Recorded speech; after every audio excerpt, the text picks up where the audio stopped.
Мінекей мен наурыз көжемнің дәндерін бірінші кезекпен бұқтырып, одан кейін қайнатып алдым.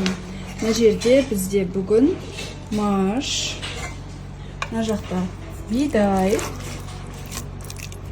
мына жерде жүгері, мына жерде арпа. Олай болса кеттік, барлығымыз бірге наурыз көжені жасайық. Мен қыстан соғымнан қалған еттен мына жерде қазы жаяның сорпасын қайнатып алдым. Енді осы дәндерімізді қосам.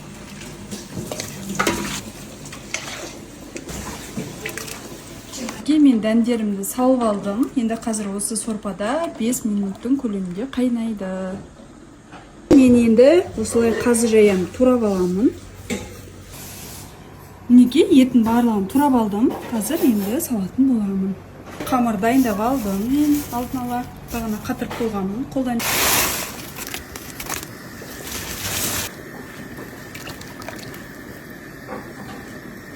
қамырын салып қайнатып алдым. Мінекей қамыры дайын болды. Енді осының үстіне етін саламын. Бісміллә.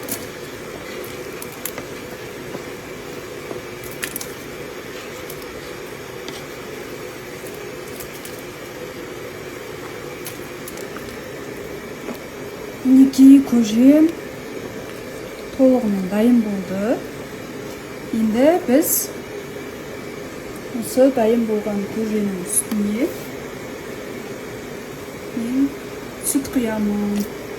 Негізінде домашний сүт құйсаңыздар жақсы болады.